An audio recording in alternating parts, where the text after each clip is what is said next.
संपूर्ण विश्वाला सुख शांती मानवता तथा दुःखमुक्तीचा आर्य संदेश देणारे विश्व शांतिदूत महाकारुणिक तथागत भगवान सम्यक संबुद्ध यांना त्रिवार अभिवादन करतो। तथागतांनी समग्र मानवजातीच्या दुःखमुक्तीसाठी उपदेशिलेला महान सद्धम्म अर्थात बौद्ध धम्म तथा या सद्धम्माचा अविरतपणे प्रचार आणि प्रसार करणारा तथागतांद्वारा स्थापित सदा पूजनीय भिक्खू संघ या पूजनीय भिक्खू संघाला त्रिवार अभिवादन करतो।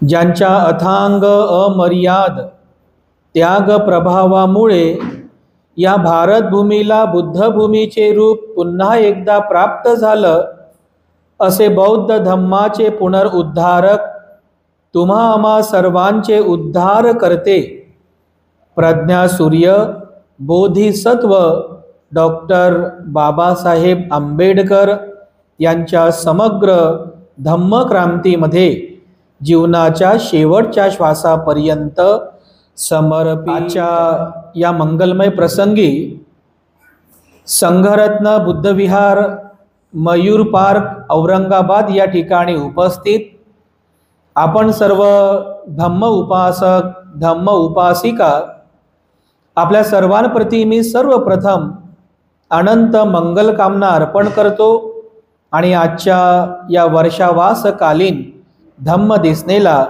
सुरुवात वर्षावासाच्या या 3 महिन्यांच्या पवित्र कालावधीमध्ये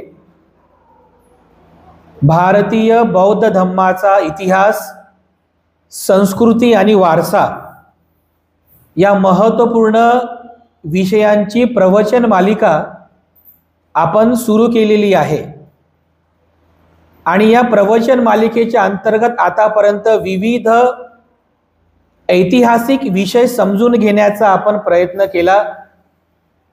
या विविध विषयांना समजून घेत असताना आणखीन एक महत्त्वाचा विषय पुढे येतो। आपण त्या लिस्टमध्ये जे काही मुद्दे इतिहासाच्या संदर्भामध्ये टाकलेले आहेत त्याच मुद्द्यातील एक महत्त्वपूर्ण मुद्दा जो बौद्ध धम्माच्या इतिहास संस्कृती आणि वारसा याच्याशी संबंधित आहे, अशा एका नवीन विषयाला आजच्या प्रवचन मालिकेपासून आपण सुरुवात करीत आहोत। बौद्ध लेण्यांचा इतिहास आणि आपली जबाबदारी या महत्त्वपूर्ण विषयाला आजच्या प्रवचन मालिकेपासून आपण सुरुवात करीत आहोत। फार महत्त्वपूर्ण विषय आहे बौद्ध लेण्यांचा इतिहास आणि आपली जबाबदारी। तुमच्यापैकी सर्वच लोकांनी लेण्या बघितल्या असतील। आता आपण तर औरंगाबादमध्ये राहतो, छत्रपती संभाजीनगर ज्या शहराला लेण्यांचं शहर असं म्हणतात, ज्या शहराला महाराष्ट्राची पर्यटन राजधानी असं म्हणतात, कारण या शहरामध्ये जागतिक लेवलचे असे पर्यटन स्थळ आहेत, जसं उदाहरणार्थ अजिंठा बौद्ध लेणी जी जागतिक वारसा स्थळ आहे, ती लेणी आपण सर्वांनी बघितलेली आहे। त्यानंतर आणखीन एक लेणी आहे वेरूळ किंवा एलोराची लेणी, ती लेणी सुद्धा आपण सर्वांनी बघितलेली आहे। अगदी बाजूलाच काही अंतरावर कन्नड तालुक्यामध्ये पितळखोरा नावाची एक लेणी आहे। या व्यतिरिक्त आणखीन पण बरेचसे ऐतिहासिक किल्ले ऐतिहासिक स्मारक या औरंगाबाद शहरामध्ये आहे, म्हणून या शहराला महाराष्ट्राची पर्यटन राजधानी म्हणतात। आणि दुसरं नाव आहे लेण्यांचं शहर, म्हणजे एकाच शहरामध्ये एका शहराच्या परिसरामध्ये एवढ्या जागतिक लेवलच्या सुंदर सुंदर लेण्या आपल्याला पाहायला मिळतात। आणखीन एक लेणी आहे बघा आपल्या विद्यापीठात, विद्यापीठाच्या परिसरातून जात असताना तर सुंदर निसर्गरम्य देखावा पाहत पाहत जेव्हा आपण जातो तर अगदी त्या पहाडाच्या जवळ गेल्यानंतर सुद्धा त्या बुद्ध लेणी आपल्याला पाहायला मिळतात. औरंगाबाद शहराला बुद्ध लेणींचं शहर किंवा लेणींची राजधानी असं म्हटलं तरी काही हरकत नाही. एवढं हे शहर महत्त्वपूर्ण आहे. आणि या शहरामध्ये आपण राहतो, तर आपण जवळपास सर्वांनीच एक ना एक तरी बौद्ध लेणी बघितलेली असेलच. असं कोणी नाही की ज्याने आतापर्यंत एक पण लेणी बघितली नाही. प्रत्येकाने लेण्या बघितलेल्या आहेत. आपण जातो, परिवारासह जातो, मित्रमंडळींसह जातो, त्या लेण्या बघतो. त्या लेण्यांच्या आतमध्ये प्रवेश करून त्या बुद्ध मूर्तीला आपण वंदन करतो. तेथील ते छत पाहतो, ते सुंदर डिझाईन पाहतो, त्या भिंती पाहतो, त्याच्यावरचे रंगकाम पाहतो, त्याच्यावरती विविध पशु प्राणी विविध प्रकारची चित्र पाहतो, त्याच्यावर असलेले रंग पाहतो, ते कॉलम बघतो, आपण ते सगळे डिझाईन बघतो, ते शिल्पकला बघतो, ते स्थापत्यशैली बघतो. हे सगळं बघून मनातल्या किती आनंद वाटतो आपल्याला. अरे वा, किती छान आहे म्हणतो आपण, आहे ना. किती छान लेणी आहे, किती छान लेणी आहे. आणि जर विचार केला तर अजिंठ्यामध्ये समजा 29-30 लेण्या आहेत. जर एखादा साधा माणूस म्हणजे सामान्य माणूस जर गेला तर 29 लेण्या किंवा 30 लेण्या 30 मिनिटांनी पाहता येतील. 30च मिनिटात पाहता येतं. असं पाहायचं, पुढची लेणी बघायची, असं बघायचं, पुढची लेणी बघायची. सोपं आहे. पण जर एखादा अभ्यासक की ज्याला लेण्यांचा अभ्यास करायचा आहे, ज्याला लेण्यांचा अभ्यास करायचा आहे, त्याला पूर्ण जीवन सुद्धा कमी पडेल, तरी पण लेणींचा अभ्यास संपणार नाही. म्हणजे पाहायला फक्त 30च लेण्या दिसतात, पाहायला फक्त 34 लेण्या दिसतात, 50 लेण्या दिसतात, 10 लेण्या दिसतात. परंतु त्या लेण्यांचा जर अभ्यास केला तर तुमचं जीवन सुद्धा कमी पडेल. 50 वर्ष, 60, 70, 100 वर्ष कमी पडतील. एवढा प्रचंड मोठा अभ्यास या लेण्यांचा आहे बघा. म्हणून या बौद्ध लेण्यांचा असा परिपूर्णता अभ्यास शक्य नाही, पण किमान प्राथमिक जो काही अभ्यास आहे, त्याची पार्श्वभूमी, त्याची निर्मिती कला, त्याची स्थापत्य कला, किंवा ज्याला म्हणता येईल की त्याचा वारसा, त्याचं महत्त्व, हे काही महत्त्वपूर्ण बाबींचा अभ्यास आपण करणं अतिशय गरजेचं आहे. भारतभर म्हणजे आपण तरी औरंगाबादमध्ये आहोत, पण जर पूर्ण लेण्यांचा जर विचार केला तर भारतभर सगळ्या भारतामध्ये जवळपास 1200 लेण्या आहेत. 1200 सगळ्या भारतामध्ये, पूर्ण भारतात जवळपास 1200 लेण्या आहेत. आणि या 1200 लेण्यांपैकी 700 ते 800 लेण्या केवळ एकट्या महाराष्ट्रामध्ये. 700 ते 800 लेण्या केवळ महाराष्ट्रामध्ये आहेत. तर विचार करा, एवढ्या मोठ्या प्रमाणामध्ये या लेण्या महाराष्ट्रामध्ये का निर्माण झाल्या, इतर ठिकाणी का निर्माण झाल्या नाही. महाराष्ट्रामध्ये एवढ्या मोठ्या लेण्या आहेत. अजिंठाची लेणी, वेरूळची लेणी, पितळखोराची लेणी, औरंगाबादची लेणी, तिकडे मुंबईला नालासोपारा आहे, नालासोपाराची लेणी, त्यानंतर तिकडे सातारा पुणे या भागामध्ये जुन्नरची लेणी आहे, कारल्या भाज्याच्या लेण्या आहेत, बेडसे लेणी आहे, भाजे लेणी आहे, आणि किती लेणी आहेत बघा. आपलं नाशिकला ते स्थानिक लोक त्याला पांडव लेणी म्हणतात. ती त्रिरश्मी लेणी आहे, बुद्धाची लेणी आहे, ती बुद्धाची लेणी, नाशिकची बुद्ध लेणी, त्रिरश्मी लेणी. अशा किती लेण्या आहेत बघा, अनेक लेण्या, अनेक. अशा जवळपास 700 ते 800 लेण्या केवळ भारतामध्ये आहेत बघा. भारतामध्ये म्हणजे केवळ महाराष्ट्रामध्ये आहेत. या लेण्या आपला वारसा आहे. ह्या ज्या लेण्या बौद्ध धर्माच्या लेण्या आहेत, हा आपला वारसा आहे बघा. म्हणून या वारसाचं रक्षण करणं, या वारसाचं जतन करणं हे आपलं कर्तव्य आहे की नाही, बौद्ध म्हणून. म्हणजे बघा, ह्या लेण्या ज्या आहेत त्या जवळपास 2000 वर्ष जुन्या लेण्या आहेत. सर्वच लेण्या 2000 वर्ष, 2100 वर्ष, 2200 वर्ष, एवढ्या प्राचीन लेण्या आहेत. अगदी सम्राट अशोकाच्या काळापासून, सम्राट अशोकाच्या काळापासून या लेण्या खोदलेल्या आहेत. मग एवढ्या प्राचीन वारसा आपल्याला लाभलेला आहे, आपल्या बौद्ध लोकांना. तर विचार करा की जसं तुम्ही आता अजिंठा लेणी बघितली, वेरूळची लेणी बघितली, आज पण अजिंठा लेणीला जात असताना आजूबाजूला किती घनदाट जंगल आहे की नाही? संध्याकाळी 6-7च्या नंतर तुम्ही एकटे जाऊन बघा बरं, भीती वाटते, जाऊ शकत नाही कोणी माणूस, भीती वाटते ना. आज जर अशा प्रकारचं घनदाट जंगल असेल, 2200 वर्षां अगोदर किती जंगल असेल बघा, ते किती घनदाट जंगल असेल, किती ते हिंस्र पशु प्राणी असतील. अशाही परिस्थितीमध्ये एवढ्या घनदाट जंगल खोऱ्यामध्ये जाऊन त्या शिल्पकारांनी फक्त हातात छन्नी किंवा म्हणजे हातामध्ये हतोडी आणि घन किंवा हतोडी आणि छन्नी घेऊन त्या सगळ्या पहाडाला खोदलं.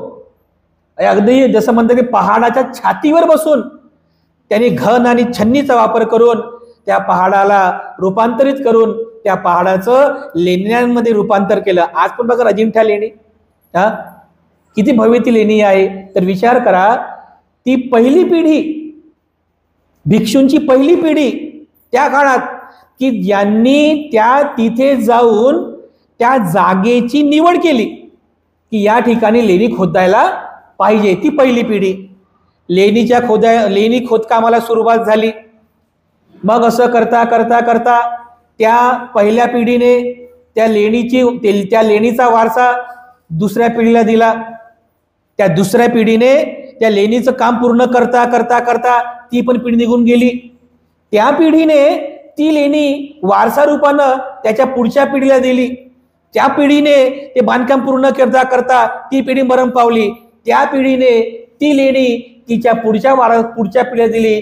असं करता करता पिढी दर पिढी म्हणजे एका पिढीपासून ते बांधकाम सुरू होऊन होऊन 7 ते 8 पिढ्या निघून गेल्या त्या लेण्या खोदण्यासाठी. किती? 7 ते 8 पिढ्या. जर एक पिढी 100 वर्ष जगली असेल म्हणजे त्या काळात, आता जर 70-80 वर्ष लोक जगतात, पण त्या काळात जर एक व्यक्ती जर 100 वर्ष जगत असेल तर 7 ते 8 पिढ्या गेल्या या लेण्या खोदण्यांमध्ये. तर किती वर्ष गेली असतील? जवळपास 700 ते 800 वर्ष. 700 ते 800 वर्ष पिढी दर पिढी त्याने त्या लेणींचं काम केलं, खोदकाम केलं. त्याच पिढीने ती लेणी पुढच्या पिढीला दिली वारसा रूपानं. त्या पिढीने ती लेणी पुढच्या पिढीला दिली वारसा रूपानं. असं करत करत करत करत त्याच पिढीचे आपण वारसदार आहोत. बरोबर आहे? त्या पिढीचे आपण वारसदार आहोत ना. त्या पिढीनं आपल्याला वारसा दिलेला आहे. मग जर बाप गेल्यानंतर बापानं बनवलेलं घर वारसा रूपानं जर मुलाला मिळते तर घराचं रक्षण करण्याची जबाबदारी कोणाची आहे? मुलाची आहे ना. बाप तर निघून गेला. म्हणजे आजोबाने प्लॉट विकत घेतला, अख्खी कमाई त्याच्यामध्ये ओतली, प्लॉट विकत घेतला आणि मेला. आजोबाने त्याच्या पोराला म्हणजे बापाला तो प्लॉट वारसा रूपाने दिला. त्या बापानं अख्खी म्हणजे पूर्ण जिंदगीची कमाई घातली आणि बेसमेंट तयार केला, तो पण मेला. आणि त्याच बापानं तोच प्लॉट आणि ते बांधलेलं बेसमेंट वारसा रूपानं त्याच्या पोराला दिलं आणि त्या पोरानं मग त्याच्यावरती भिंती बांधल्या. मग त्याचंही काम संपलं. मग त्याच्यानंतर त्यानं तो वारसा त्याच्या पोराला दिला, त्या पोरानं त्याच्यावरती स्लॅब टाकलं. त्यानं नंतर त्याच्या पुढच्या पिढीला दिला, त्या पोरानं त्याला प्लास्टर केलं. त्यानं त्याच्या पुढच्या पिढीला दिलं, त्याच्या पुढच्या पिढीने त्याला कलर काम केलं. म्हणजे बघा, असं करता करता करता करता एक चांगलं घर तयार झालं आहे की नाही. मग आपल्या त्या जुन्या पिढीनं एवढं उत्कृष्ट वारसा लेण्यांच्या रूपानं आपल्याला दिला, आपण त्याचे वारसदार आहोत ना, आहोत की नाही. अजिंठा लेणी कोणाची आहे? आपली आहे ना. आपला वारसा आहे ना तो. आपल्या पिढीने दिलेला आपल्याला तो वारसा आहे. वेरूळ लेणी कोणाची आहे? पितळखोरा लेणी कोणाची आहे? नाशिकची लेणी आपली आहे ना. सगळं या बौद्ध लेण्या ह्या सगळ्या आपल्या लेण्या आहेत. म्हणून वारसा रूपानं प्राप्त झालेल्या या ज्या लेण्या आहेत, या लेण्यांचं जतन करणं, या लेण्यांचं जतन करणं, रक्षण करणं हे आपलं प्रथम कर्तव्य आहे. आणि म्हणून या लेण्यांच्या बाबतीमध्ये जागृती होणं महत्वाचं आहे. लोक अज्ञानी आहेत, लोक अनभिज्ञ आहेत. लेण्यांबद्दल त्यांना तेवढी म्हणजे काय म्हणतात की जिज्ञासा नाही आहे, तेवढी आस्था नाही आहे. पण आपण वैचारिक लोक आहोत, त्यामुळे या लेण्यांचं रक्षण करण्याची जबाबदारी आपली आहे. बौद्ध म्हणून किमान तरी हे आपण या जबाबदारीचं भान ठेवलं पाहिजे, असं माझं म्हणणं आहे. या लेण्या आपल्याला वारसा रूपानं प्राप्त झालेल्या आहेत. तर बघा, अशा प्रकारच्या लेण्या आहेत. या लेण्यांची सुरुवात झाली भगवान बुद्धांच्या महापरिनिर्वाणानंतर. कारण आपल्याला म्हणजे मागे पण मी तुम्हाला सांगितलं की भगवान बुद्धांनी भिक्खू संघाला आदेश दिला होता, चरत भिक्खवे चारिकं बहुजन हिताय बहुजन सुखाय. भिक्षूने फिरत राहा कंटिन्यू, एका ठिकाणी थांबू नका जास्त दिवस, फिरत राहा, लोकांना धम्माचा उपदेश करा, लोकांना धम्माचा उपदेश करत चला, बहुजन हिताय बहुजन सुखाय उपदेश करत चला, विहार करत चला, फिरत राहा. भिक्षूंना असा उपदेश केला. परंतु त्यानंतर हळूहळू भिक्षू हे स्थायिक होत गेले. म्हणजे एका ठिकाणी राहायला त्यांनी सुरुवात केली. वर्षावासामध्ये 3 महिन्यांसाठी भिक्षू एका ठिकाणी राहत असत. तर जे भिक्षू राहत असत, ज्या ठिकाणी राहत असत, त्या ठिकाणी हळूहळू विहारांची निर्मिती झाली. जसं आपण पाहतो बुद्ध सुद्धा राहायचे ना, म्हणजे वर्षावास जर संपत आला तरी चालत थोडी राहायचे, ते कुठेतरी थांबायचे ना. तर राजा बिंबिसारांनी विहाराचं दान केलं, कुठं? वेळुवनामध्ये. अनाथपिंडकाने जेतवन दान दिलं श्रावस्तीमध्ये. असे जे विहार त्या काळात दान स्वरूप प्राप्त झाले, हे विहार बुद्ध आणि भिक्खू संघ राहण्यासाठी वापरत असत. म्हणजे त्या विहाराचं वापर काय व्हायचा? राहण्यासाठी वापरत असत बघा विहार.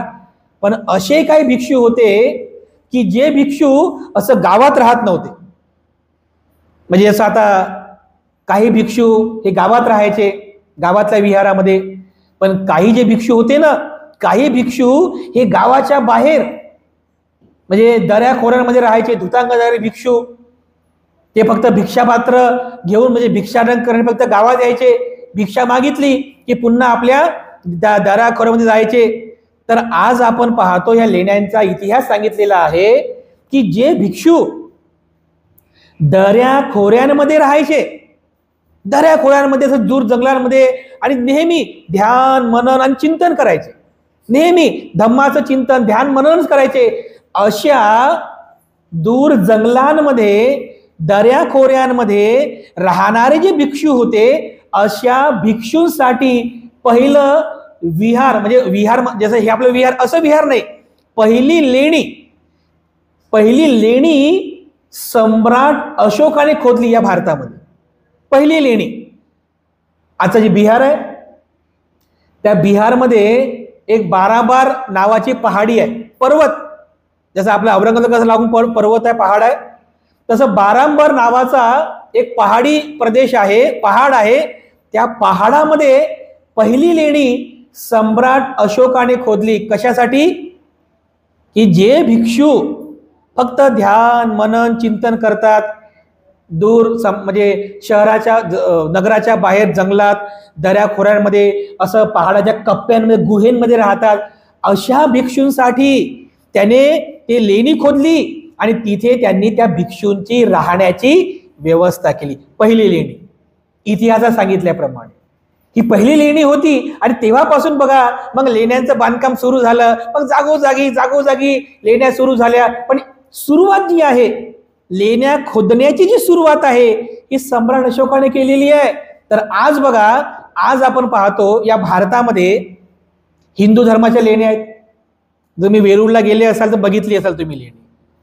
हिंदू धर्माच्या पण लेण्या आहेत, जैन धर्माच्या पण लेण्या आहेत. वेरूळला असाल बघा, तुम्ही कदाचित गेले नसाल, पण तिकडे बसनं जावं लागते. 3-4 किलोमीटर पुढे आहे ते वेरूळलाच, पण 3-4 किलोमीटर पुढे आहे. आम्ही गेलो होतो. जैन धर्माच्या पण लेण्या आहेत, बरोबर आहे. त्यानंतर बौद्ध धर्माच्या लेण्या सगळीकडेच आहेत. तुम्ही जर याचा विचार कराल तर हिंदू धर्माच्या पण लेण्या आहेत, जैन धर्माच्या पण लेण्या आहेत, त्यानंतर बौद्ध धर्माच्या पण लेण्या आहेत. पण तुम्हाला मुस्लिम धर्माच्या कधी लेण्या बघितल्या का? पारशी धर्माच्या कधी लेण्या बघितल्या का? किंवा ख्रिश्चन धर्माच्या कधी लेण्या बघितल्या? शीख धर्माच्या नाही. हिंदूच्या लेण्या आहेत, जैनांच्या लेण्या आहेत, बौद्धांच्या पण लेण्या आहेत, पण मुसलमानांच्या लेण्या नाही आहेत. पारशी धर्मियांच्या पण लेण्या नाही आहेत, ख्रिश्चन धर्मियांच्या पण लेण्या नाही आहेत. का बरं? विचार करायला पाहिजे ना. हिंदूंच्या पण आहेत, जैनांच्या पण आहेत, बौद्धांच्या पण आहेत, मुस्लिमांच्या किंवा पारशींच्या, ख्रिश्चनांच्या लेण्या नाही आहेत. काय कारण आहे? याचं कारण काय आहे? म्हणजे मुळात ह्या लेण्या तयार का झाल्या भारतामध्ये, हा प्रश्न उपस्थित होतो की मुळात या लेण्या निर्माण का झाल्या या भारतामध्ये? जसं इतर धर्मियांच्या नाही आहेत, पण हिंदूंच्या, जैनांच्या आणि बौद्धांच्या लेण्या या भारतामध्ये का तयार झाला? इथून आपली सुरुवात आहे. पहिला प्रश्न, का तयार झाल्या लेण्या? ज्या अर्थी सम्राट अशोकाने 84,000 विहार बांधले होते, भिक्षूंच्या राहण्याची व्यवस्था पण केली होती, एवढं असूनही दूर दर्या खोऱ्या डोंगरामध्ये, तिकडं दर्या खोऱ्यांमध्ये या लेण्या का खोदल्या असतील? का निर्माण झाल्या लेण्या? याचं जर तुम्ही चिंतन कराल, चिंतन, मूळ कारण, याचं जे मूळ कारण आहे की लेण्या का तयार झाल्या, तर याचं जे मूळ कारण आहे ती आहे श्रमण संस्कृती. त्याचं मूळ कारण आहे श्रमण संस्कृती. श्रमण संस्कृतीमुळे या लेण्या तयार झालेल्या आहेत. श्रमण संस्कृती काय आहे? श्रमण संस्कृती म्हणजे, तिला बसवा त्या पोरीला, डिस्टर्ब होत आहे. श्रमण संस्कृती म्हणजे एखादा व्यक्ती आपलं घर दार, आपला परिवार सोडून गृहत्याग करतो, श्रमण बनतो. जसं आता आम्ही श्रमण आहोत, श्रमण बनतो, ब्रह्मचर्य व्रत धारण करतो आणि मग घरदार नगर सोडून दूर एखाद्या शांत ठिकाणी जाऊन तिथे ध्यान, मनन, चिंतन करतो आणि दुःखमुक्त होतो. याला म्हणतात श्रमण संस्कृती. समजलं? श्रमण संस्कृती म्हणजे काय? आता आम्ही कोण आहोत? आम्ही श्रमण आहोत ना. घरदार सोडून गृहत्यागी जीवन जगणारे, ब्रह्मचर्य व्रताचं पालन करणारे आणि ध्यान, मनन, चिंतन करून दुःखमुक्तीचा मार्ग अनुभवणारे, हे श्रमण आहे. ही श्रमण संस्कृती आहे, जी भारताच्या संस्कृतीचा कण आहे. कारण बघा, हिंदू धर्मात पण श्रमण संस्कृती आहे. हिंदू धर्मात पण साधू संन्यासी आहेत की जे गृहत्यागी जीवन जगतात, ब्रह्मचर्याचं पालन करतात. हिंदू धर्मात पण श्रमण संस्कृती आहे. जैन धर्मात पण श्रमण संस्कृती आहे. म्हणजे गृहत्याग करणे, बघा त्यांच्यामध्ये पण आहेत, असतात दिगंबर पंथीय वगैरे सर्व. घरदार सोडतात, ते पण साधू संन्यासी बनतात, श्रमण बनतात, ध्यान मनन चिंतन आपल्या जीवन व्यापन करतात. बरोबर आहे. आणि बौद्ध धर्माचा जो कणा आहे, बौद्ध धर्मात सुद्धा आपले जे भिक्षू आहे, भिक्खू संघ आहे, हे काय आहे? हे श्रमण संस्कृती आहे. म्हणजे घरदार सोडून गृहत्यागी जीवनाचा स्वीकार करणे, ब्रह्मचर्य व्रत धारण करणे आणि ध्यान मनन चिंतन करणे, आपलं जीवन यामध्येच घालवणे, ही जी श्रमण संस्कृती आहे, ही श्रमण संस्कृती हिंदू, जैन आणि बौद्ध धर्मात पाहायला मिळते, पण मुस्लिम धर्मात नाही आहे. हा धर्माचा अभ्यास आहे. मुस्लिम धर्मात श्रमण संस्कृती नाही आहे. त्यांच्यामध्ये असं कोणी गृहत्यागी जीवन जगत नाही.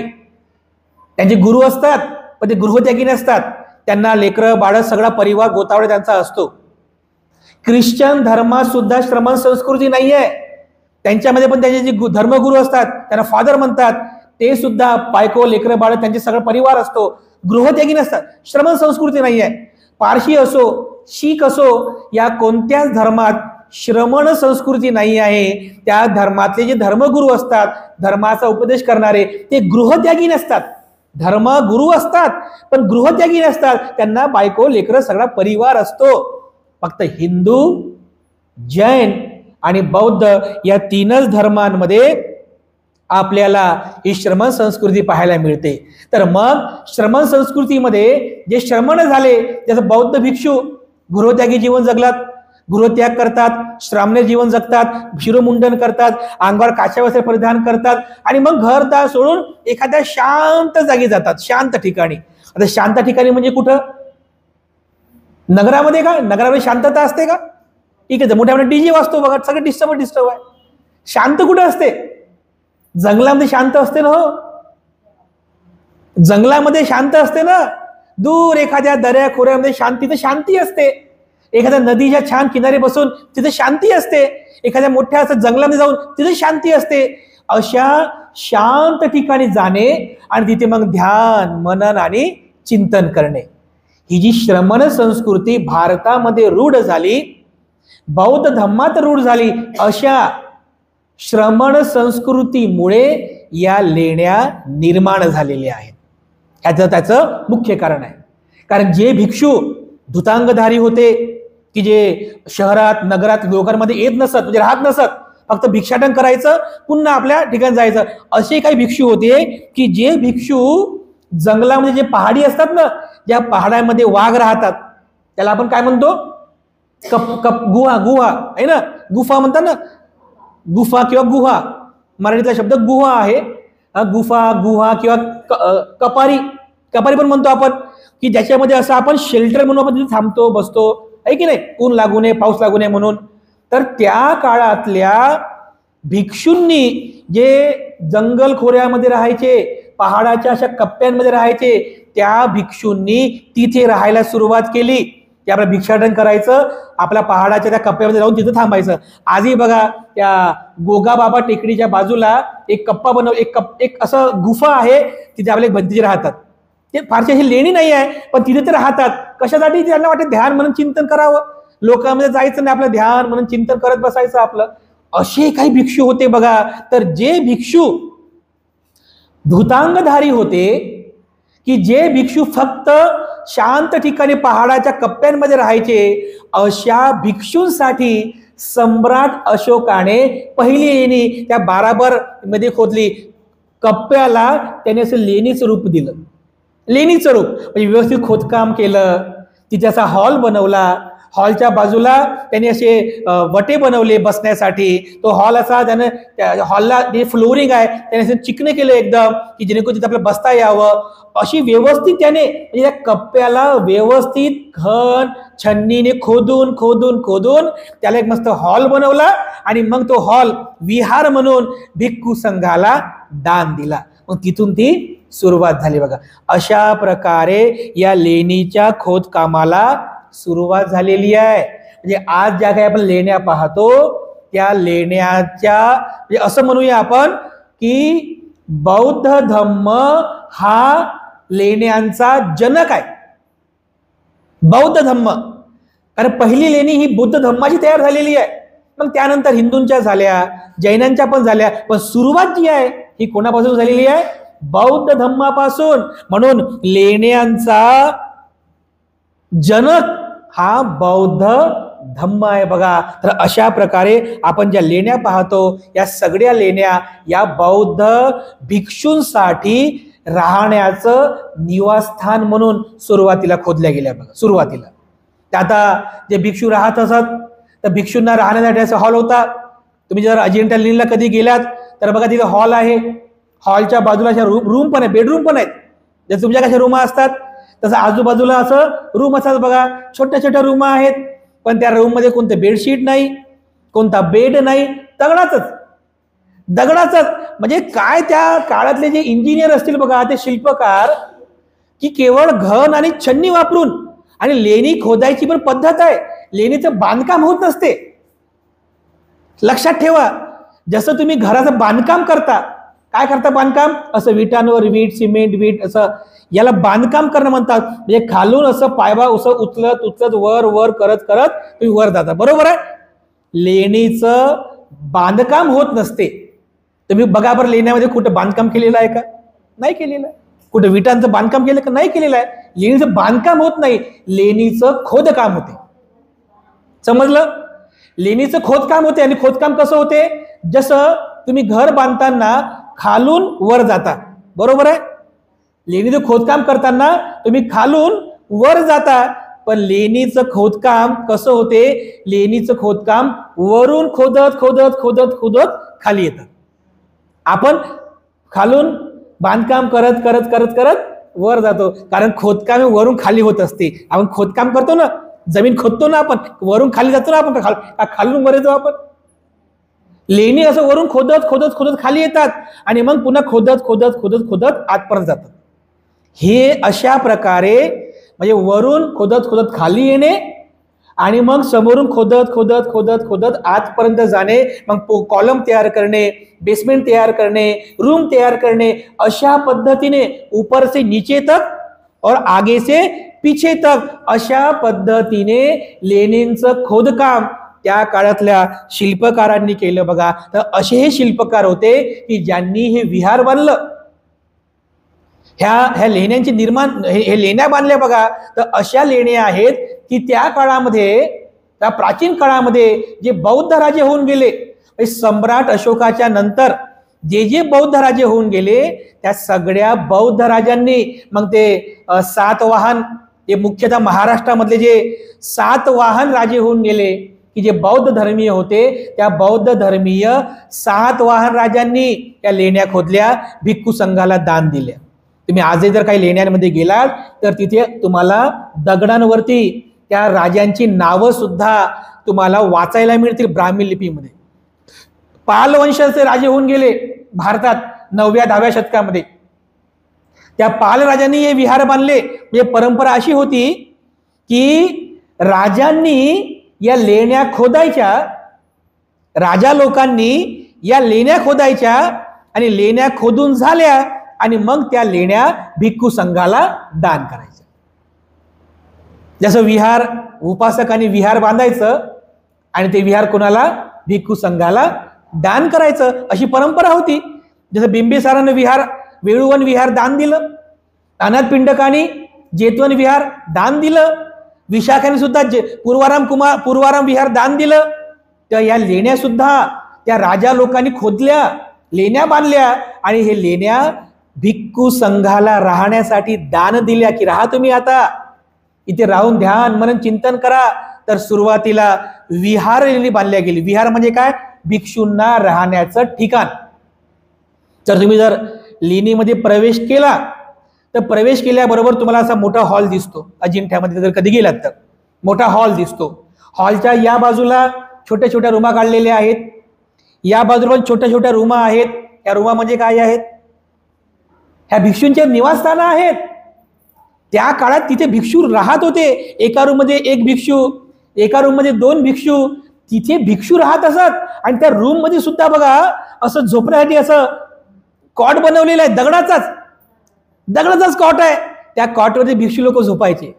वरच्या बाजूला भिक्षापात्र, आपली झोरी वगैरे लटकवण्यासाठी खुट्टी पण आहे. अशा सर्व उपयुक्त पद्धतीने त्या लेण्या बांधलेल्या बघा. ह्या लेण्यांची वैशिष्ट्य बघा. या लेण्या, तर या अशा लेण्या की ज्या लेणींमध्ये भिक्षू राहतात अशा लेण्यांना म्हणतात विहार लेणी. समजलं? काय म्हणतात? विहार लेणी. मग जे भिक्षू राहत होते ते फक्त ध्यान मनन आणि चिंतनच करायचे. पण जर बुद्धाची जर आपल्याला पूजा करायची आहे, बुद्धाची वंदना करायची आहे, तर कुठं जायचं आता आपण? प्रश्न आहे ना. ना बुद्ध मूर्ती आहे, ना कोणतं प्रतीक आहे. आपल्याला जर बुद्धाची वंदना करायची आहे तर कुठं जायचं आपण? आपण तर जंगल खोऱ्यामध्ये राहतो. तर मग त्या काळापर्यंत भगवान बुद्धांच्या महापरिनिर्वाणाचं प्रतीक जे अर्ध गोलाकृती आकाराचे स्तूप निर्माण झाले होते, त्या स्तूपाची पूजा करण्याची परंपरा सुरू झाली. मी तुम्हाला अगोदर पण सांगितलं की सम्राट अशोकाने बुद्धांच्या अस्थींवर 84,000 स्तूप निर्माण केले होते, असे अर्ध गोलाकृती आकाराचे, की ज्या स्तूपामध्ये बुद्धांच्या अस्थी होत्या. लोक त्या स्तूपाची पूजा करत असत आणि बुद्धाचं ते प्रतीक बनलं. ते स्तूप म्हणजे काय आहे? भगवान बुद्धांच्या महापरिनिर्वाणाचं प्रतीक झालं. असं स्तूप दिसला की लोक असे हात जोडायचे, कारण स्तूप आहे ना, स्तूप आहे, लोक असे हात जोडायचे. जसं आता हा बोधिवृक्ष, पिंपळाचं झाड, बरोबर आहे. आता हे ते पिंपळाचं झाड नाही आहे की जिथे बुद्धानं ज्ञान प्राप्त केलं ते झाड तर बुद्धगयाला आहे. पण प्रतीक बनलं ना पिंपळाचं झाड. आपण जर म्हणलं की पिंपळाचं झाड तोडा, नाही नाही अरे बुद्धा हे बोधिवृक्ष आहे म्हणतो की नाही आपण असं. म्हणजे हे पिंपळाचं झाड नाहीये, ते झाड तर बुद्धगयाला आहे. पण भगवान बुद्धाच्या ध्यानाचं प्रतीक बनलं ना पिंपळाचं झाड. तर आज पण आपण बौद्ध लोक बघा पिंपळाचं झाड दिसलं की असं हात जोडतो की नाही. म्हणजे हे प्रतीक बनलं बघा, असं हे प्रतीक झालं. अगदी त्याप्रमाणे बुद्धाच्या महापरिनिर्वाणाचं प्रतीक असं अर्ध गोलाकृती आकाराचे स्तूप बांधले, ते प्रतीक झाले बघा. तर असे स्तूप लेण्यांमध्ये पण निर्माण झाले ज्याच्यामध्ये बुद्धाच्या अस्थी नव्हत्या. तुम्ही जर लेण्यांमध्ये कधी गेलात, अजिंठ्याला जाऊन बघा, काही लेण्या ह्या विहार आहेत भिक्षूंना राहण्यासाठी, पण काही लेण्यांमध्ये तुम्हाला असं अर्ध गोलाकृती पूर्ण भरीव असं अर्ध गोलाकृती आकाराचं स्मारक दिसेल. तुम्ही जर कधी बघितलं असेल तर असं अर्ध गोलाकृती आकाराचं स्मारक, त्याला म्हणजे भगवान बुद्धाच्या स्तूपाचं ते प्रतीक आहे. तर भिक्षू लोक जे होते ते विहारामध्ये राहायचे आणि ते जे अर्ध गोलाकृती आकाराचं जे स्मारक बनवलेलं आहे तिथे जाऊन त्याची पूजा करायची. कशासाठी? हे जे स्मारक हे जे आहे हे बुद्धाच्या महापरिनिर्वाणाचं प्रतीक आहे. त्या अर्ध गोलाकृती आकाराच्या त्या स्मारकाला चैत्य असं म्हणतात. काय म्हणतात? चैत्य. तुम्ही जर कधी लेण्यांमध्ये गेले तर तुम्हाला हे पाहायला मिळेल. चैत्य म्हणजे अर्ध गोलाकृती आकाराचे असतात, स्तूपाप्रमाणे दिसतात, पण त्याच्यामध्ये बुद्धाच्या अस्थी नाही आहेत. ते फक्त प्रतीक आहे बुद्धाच्या महापरिनिर्वाणाचं, म्हणजे बुद्धाचं प्रतीक आहे आणि त्याची पूजा करायची बघा. तर असे अनेक चैत्य तुम्हाला अजिंठ्याला पण पाहायला मिळतात बघा. तुम्ही बघितली अजिंठ्याची लेणी? अजिंठ्याच्या लेणीमध्ये असं तुम्हाला चैत्य पाहायला मिळतात. तर अशा प्रकारे जर तुम्ही कोणत्याही लेण्या बघितल्या, कोणत्या पण लेण्या, या लेण्यांचे दोनच प्रकार आहेत. दोनच प्रकार लेण्यांचे. एक भिक्षूंना राहण्याची लेणी, त्याला विहार लेणी म्हणतात. दुसरं की जिथे पूजा घर म्हणजे जिथे पूजा करायचे भिक्षू लोक त्याला म्हणतात चैत्य लेणी. तिथे असं अर्ध गोलाकृती आकाराचं आपल्याला स्मारक पाहायला मिळते. अशा प्रकारे लेण्यांचे दोन प्रकार आहेत. हे आपला अभ्यास आहे. एक म्हणजे विहार लेणी आणि दुसरं म्हणजे चैत्य लेणी. तर अशा बघा अनेक चैत्य लेण्यांची निर्मिती झाली, अनेक झाले. विहार लेण्यांची निर्मिती झाली, तिथे भिक्षू राहत असत. चैत्य लेण्यांची निर्मिती झाली, तिथे पूजा करत असत. तर सर्वात मोठं चैत्य भारतात, सर्वात मोठं चैत्य आपल्या पुण्याच्या बाजूला निर्माण झाले. सर्वात मोठं भारतातलं सर्वात मोठं चैत्य आहे, त्याला कार्ला चैत्य असं म्हणतात. कार्ला चैत्य. ते कार्ला भाजी आहे ना, पुण्याच्या मुंबई हायवेला आहे बघा. कार्ला भाजी लेण्या आहेत त्या. या बाजूला भाजी लेणी आहेत आणि या बाजूला गेल्यानंतर वर चढलं की कार्ला लेणी आहे. कार्लाचं सर्वात मोठं चैत्य आहे बघा. ते असं एकदम भव्य आहे बघा. ते असं मोठं असं गोल आकार आहे, मोठं, अगदी मोठं असं गोलाकाराचं चैत्य बनवलेलं आहे. परंतु बघा ते बौद्धांचं चैत्यगृह किती मोठी विटंबना झाली. एका एकवीरा नावाच्या काल्पनिक देवीनं तिथं ठाण मांडलं. त्या देवीच्या नावानं कोंबडे बकरे तिथे कापले जातात आणि ज्या चैत्य लेणीच्या समोर, त्याच चैत्य लेणीच्या समोर त्या रक्ताचा पाट वाहतो बघा. एवढी भयानक आणि कौर्य विटंबना त्या कार्ला लेणी समोर होत असते. पण आता करणार काय? मागे अनेक आंदोलन पण झाले की हे बंद झालं पाहिजे. ही कोणती तुम्ही काल्पनिक देवी आणून बसवली आणि आमच्या बौद्ध धर्माचा जो वारसा आहे त्याची विटंबना सुरू झाली बघा. ही विटंबना थांबली पाहिजे. हे फक्त कार्ला चैत्यातच म्हणून सांगत नाही, जिथे जिथे बौद्ध लेण्या आहेत, जिथे जिथे त्या सगळ्या बौद्ध लेण्यांमध्ये विटंबना झालेली आहे. सगळ्या. आता तर मला कोणतरी सांगितलं त्या अजिंठा लेणीच्या मध्ये पायथ्याशी मध्ये कोणतरी मंदिर बांधलं म्हणे देवाचं. झालं सुरू ते.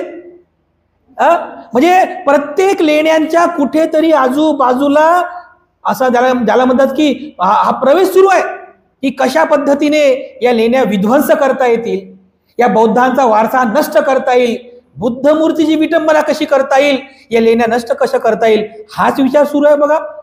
अजून सगळीकडे तेच सुरू आहे. सगळीकडे बघा तेच सुरू आहे. म्हणून या बौद्ध लेण्या याचं रक्षण करणं ही आपली जबाबदारी आहे. बघा, आपल्याला समजलं पाहिजे की आपला हा बौद्ध वारसा आहे, म्हणून या बौद्ध लेण्यांचं जतन होणं हे काळाची गरज आहे. कारण या लेण्यांनीच तर बौद्ध धर्म जिवंत ठेवला हो. या लेण्यांमुळेच बुद्ध जिवंत राहिले. या लेण्यांमधूनच बुद्ध धर्माचा प्रचार आणि प्रसार झाला. या लेण्या किती महत्वाच्या आहेत. मग अशा महत्वपूर्ण ज्या लेण्या आहेत, या लेण्या जर नष्ट झाल्या तर पुढची पिढी आपल्याला माफ करणार नाही. बघा, बिलकुल माफ करणार नाही. कारण हा पिढी दर पिढी मिळालेला आपला वारसा आहे. म्हणून बांधवांनो, एक बौद्ध म्हणून वारसा रूपानं या ज्या काही लेण्या आपल्याला प्राप्त झालेल्या आहेत, या लेण्यांबद्दल स्वतः जागृत व्हा, दुसऱ्यांना जागृत करा. आणि जे लोक अजूनही लेण्यांवरती अनभिज्ञ आहेत, त्यांना लेण्यांचं महत्त्व समजून सांगा.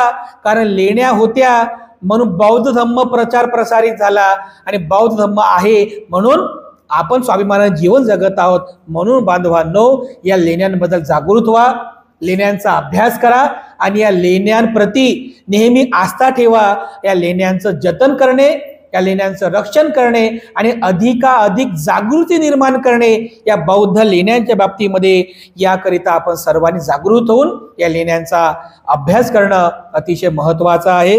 तर अशा पद्धतीने या ज्या काही लेण्या आपण पाहतो, अतिशय सुंदर आणि अतिशय रेखीव अशा लेण्या आजही आपल्याला पाहायला मिळतात. मग अजिंठाची लेणी असो, वेरूळची लेणी असो, कोणत्या पण लेण्या बघा, अतिशय सुंदर अशा सर्व लेण्या आहेत. असा हा लेण्यांचा निर्मितीचा जो इतिहास आहे आपण आजच्या धम्मदेसनेमध्ये बघितलेला आहे. आणखी पण काही महत्त्वपूर्ण मुद्दे आहेत, विषय आहेत या लेण्यांच्या बाबतीमध्ये. अजिंठा लेणीची काही वैशिष्ट्ये आहेत, वेरूळ लेणी आहे त्याची पण काही वैशिष्ट्ये आहेत, आणि ज्या काही लेणी आहेत या सर्व लेण्यांची काही प्रमुख वैशिष्ट्ये आहेत. तर हा सगळा जो पुढचा जो इतिहास आहे आपण पुढील धम्मदेसनेमध्ये बघूया.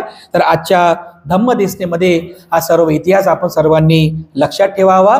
तेव्हा सरते शेवटी आपल्या सर्वांप्रती मी पुनश्च एकदा मंगल कामना अर्पण करून आजची धम्मदेसना या ठिकाणी समाप्त करतो.